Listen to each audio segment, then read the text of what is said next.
We are living in a world where everybody is habituated with fast and less time-consuming technologies.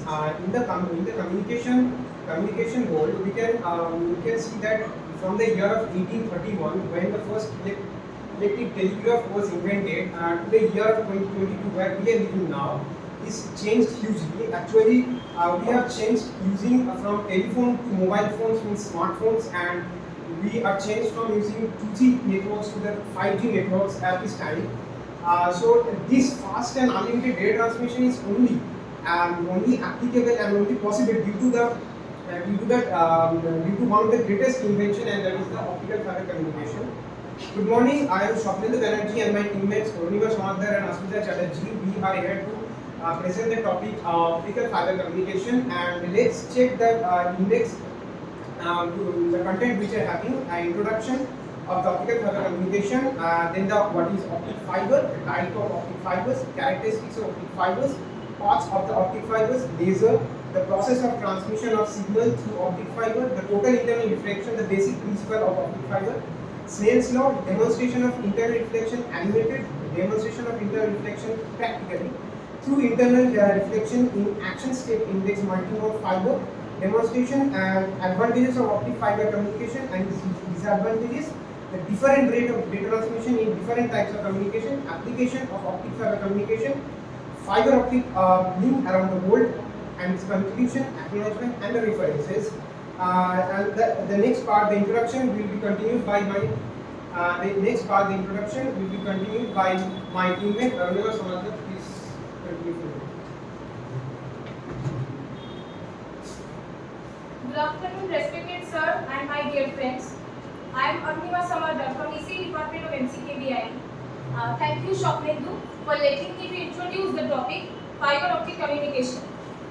So, fiber optic communication is a method of transmitting information from one place to another by sending pulses of infrared light through an optic fiber.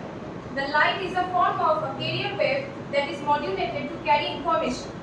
Fiber is preferred over electrical cabling when high bandwidth, long distance, or immunity to electromagnetic interference is required. This type of communication can transmit voice, video, and telemetry through local area networks or across long distances. So, what is optical fiber?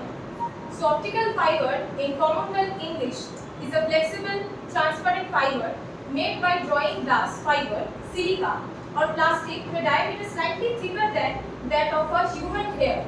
Optical fibers are used most often as a means to transmit light between the two ends of a fiber and the fine wire used in fiber optic communications, where they permit transmission over longer distances and at higher bandwidths, data transfer rates than electrical cables. Fiber are used instead of metal wires because signals travel along them with less loss. In addition, fibers are immune to electromagnetic interference, a problem from which metal wire will suffer. Now, let's discuss about the types of optical fibers. So, the types of optical fibers depend on the refractive index, materials used, and modes of propagation of light. The classification based on the refractive index is as follows. So, first, step index fibers. So, step index fibers consist of a core surrounded by the cladding which has a single uniform index of diffraction. Secondly, gradient index fibers.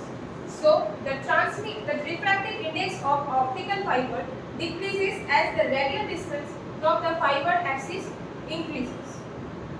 Next, plastic optical fibers. The polymethylate is used as the core material for the transmission of light. Next, glass fibers.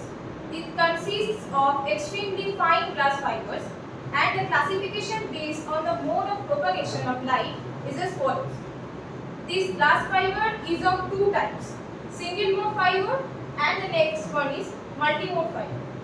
Single mode fiber, these fibers are used for long distance transmission of signals, and multi-mode fibers, so these fibers are used for short distance transmission of the signal. the mode of propagation and refractive index of the core is used to form four combination types of optic fibers as follows. First, step index single mode fibers. The second one is gradient index single mode fibers. The third one is step index multimode fibers, and the final one is gradient index multimode fibers.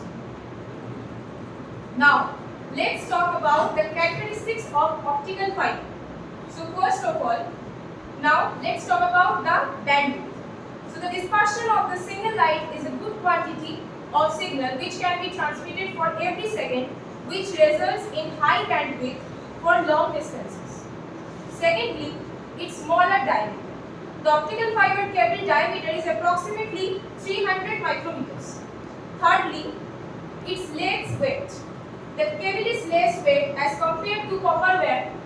And fourthly, security of transmission. The data over optical fiber cable can be secured through optical encryption as well as no occurrence of the electromagnetic signal. Now, let's discuss about parts of a fiber. So actually, a fiber consists of core, cladding, buffer and jacket. Now, firstly, core.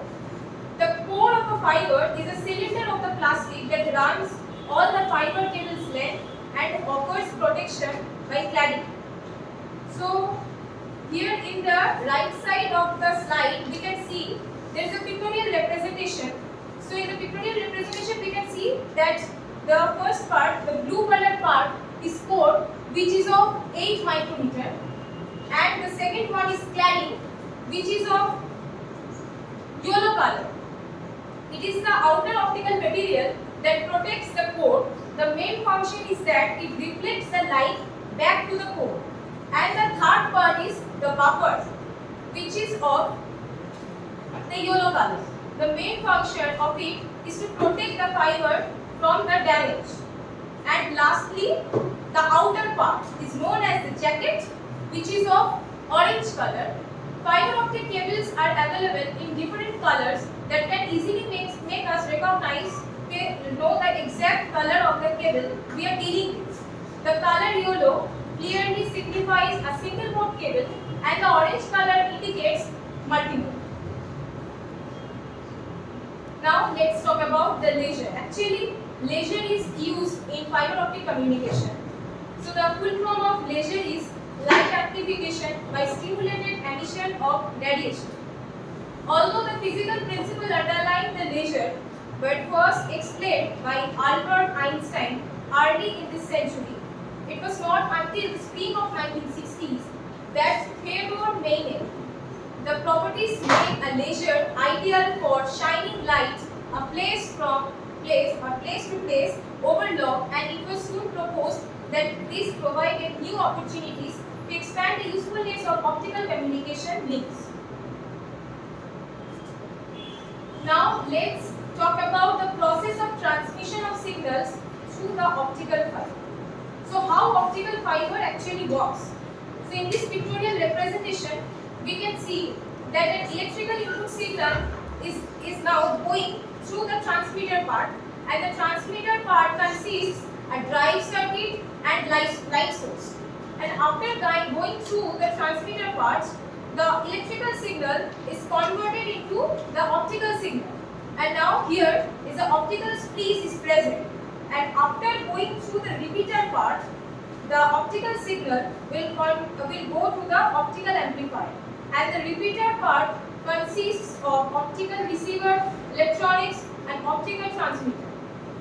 And we know that the first and foremost work of an amplifier is to amplify the signal. So after going through the optical amplifier, the optical signal is going through the receiver part. And the receiver part consists of photodetector, amplifier and signal restorer. And now finally we get the electrical signal output. So from the next slide, the total internal reflection, the basic principle of optical fiber, my teammate ASMITA CHATTERJEE will continue.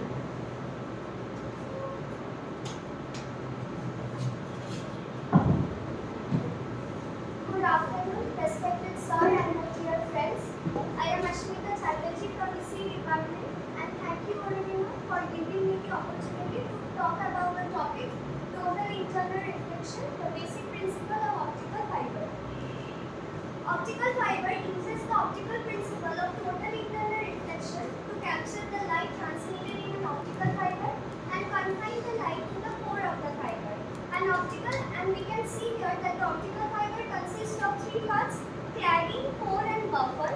The larger the size of the core, more light will be transmitted into the optical fiber, and the function of the cladding is to lower the refractive index, and the buffer is also known as cable jacket, which is used to protect the optical fiber from mechanism and environmental stresses. Next we come to the Snell's law. Snell's law is defined as the ratio of the sine of the angle of incidence to the sine of the angle of refraction is a constant for the light of a given color and for the given pair of media. The formula of Snell's law is sin I by sin m, where I is the angle of incidence and r is the angle of refraction, and we know that the refractive index is the ratio of the velocity of the light in the vacuum to the velocity of the light in the specified media. The normal of the surface is used to gauge the angle that the refracted ray creates at the contact point. N1 and N2 are the two different mediums that will impact the refraction. Theta1 is the angle of the incidence and theta2 is the angle of the refraction. Here we can see that it is a picture of refraction of light. The index of refraction of glass or any optical material is a measure of the speed of light in the material, and changes in index of refraction are what causes light to bend, as shown in this photo. Beyond a certain angle, the refraction will cause light to be reflected from the surface. Optical fiber uses this reflection to trap fiber in the core of the fiber by choosing core and cladding material with a proper index of refraction that will cause all the light to be reflected. If the angle of the light is below a certain angle, we call the total internal reflection. There is an angle that for any given fiber defines total internal reflection. At higher angle, a ray of light will still be reflected but not enough to be reflected back into the core. So it is lost in the cladding of the fiber. Below that angle, it will be reflected back into the core of the fiber and transmitted to the end of the fiber. The angle of total internal reflection defines the numerical aperture of the fiber, a standard fiber specification. Now let's see the animated form which show the demonstration of internal reflection. Here it's the optic fiber is made up of a thin layer which is known as a core, and it is covered by a second layer which is known as cladding. As the density of the cladding is much less than that of the core, and the refractive index is also less than that of the core, so it does not allow the total internal reflection to occur. As a result, the light rays fall on the core and reflected, as you all can see that the rays are reflected, and the core acts as a mirror. In this way, the total internal reflection occurs. Now here we can see the practical demonstration of total internal reflection. This is a plastic rod, and that one is a green barrel laser which shows the process of the total internal reflection. Total internal reflection in action, step index multimode fiber. Step index multimode fiber operate on the basis of the total internal reflection. The core of step index multimode fiber is made completely of one type of optical material, and the cladding is another type with different optical characteristics. It has higher attenuation and is too slow for many uses. Due to the dispersion caused by the different path length of the various modes traveling in the core, step index fiber is not widely used, only POF and ECS. HCS, plastic or hard clad silica, plastic cladding on a glass core. Use a step index design. POF is mainly used for consumer audio and TV links. So here is the demonstration. We can see that this is the reference line, and when the light ray falls on the wall of the board, it gets undeviated. It remains undeviated, but when it falls, when it falls on the surface of the board, the light ray gets reflected and the board acts as a perfect mirror. And since the density of the cladding is very much less than that of the board, so no reflection occurred in this part of the cladding. The next slide, advantages of optical fiber communication. My next teammate, SWAPNENDU BANERJEE, will continue.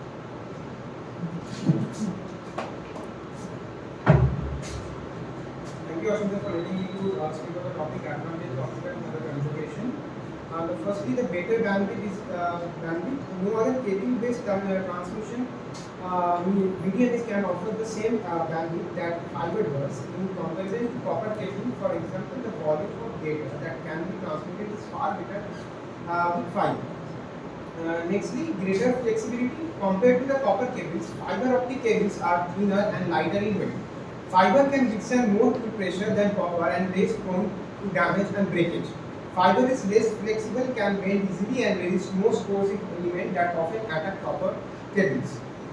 Thirdly, the longer transmission distance. A fiber optic cable is low power loss medium, meaning we can achieve higher bandwidth over greater transmission distance. Fiber optic cables can reach tens of kilometers in distance compared to the maximum 10-meter distance that is limit of a copper cable.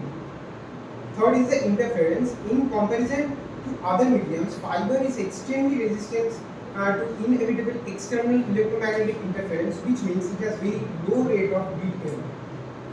And the fifth is security. With the data security concern currently brief in telecommunications, fiber transmissions offer a level of increased security that not be matched by other materials.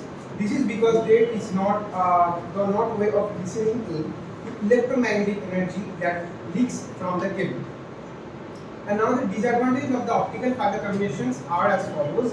The first is difficult to splice. The optical fibers are difficult to splice and there are loss of light in the fiber due to scattering.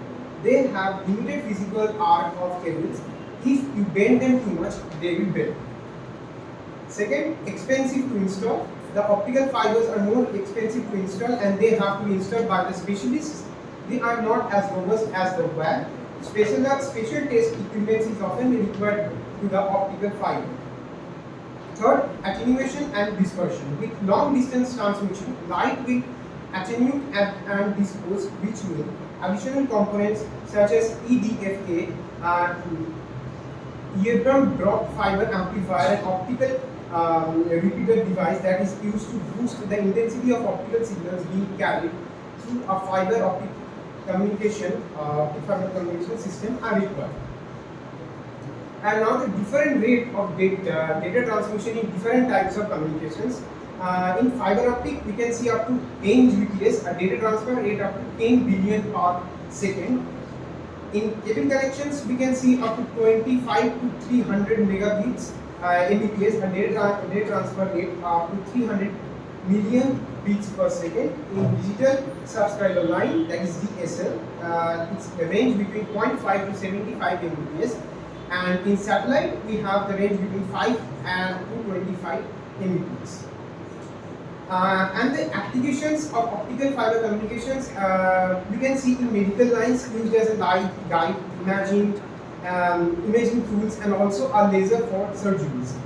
And also used for defenses of governments, used as hydrophones for seismic wave and sonar as reading in aircraft, submarines and other vehicles, and also for fielding network. The third one is data storage used for data transmission, which is usually popular, and other is telecommunications. Fiber is laid and used for transmitting and receiving purposes. And the fifth one is networking, used to connect users and serve in variety of network settings and help increase the speed of accuracy of data transmission. And the last one is broadcast or the CATV. Broadcast or cable companies are used optic fiber cables for CATV, HDTV, internet, video on demand, and other applications. Now, fiber optic link around the world, how it's came to the world and how it's spread at this point. Fiber optic link around the world, that is known as FLAG, is about 28,000 kilometers long. That is 17,398 miles or 15,100 nanomiles. Optic fiber mostly submarines communication cable that connects the UK, Japan, India, and many other places in Ukraine. The cable is operated by Global Cloud Exchange, a subsidiary of RCOM. The system runs from the eastern coast of North America to Japan. Its Europe-Asia segment was the fourth largest cable in the world in 2008. The Euro-Asia means the Euro-Asia segment was led by Kevin and Perles Marine in mid 1990s and was the subjected of an article in Wired magazine in December 1996 by Neil Stephenson. And the conclusion, this concludes our study of optic fiber communication. We have looked at what they are and how they work. We have presented the properties and the advantages and disadvantages and the working principle of optic fiber communication. Although this presentation does not cover all the aspects of optical fiber world, it also helps us to keep our knowledge and skill essential to the optic industry. Sir, please acknowledge. And the references from it to the important informations are here. And thank you.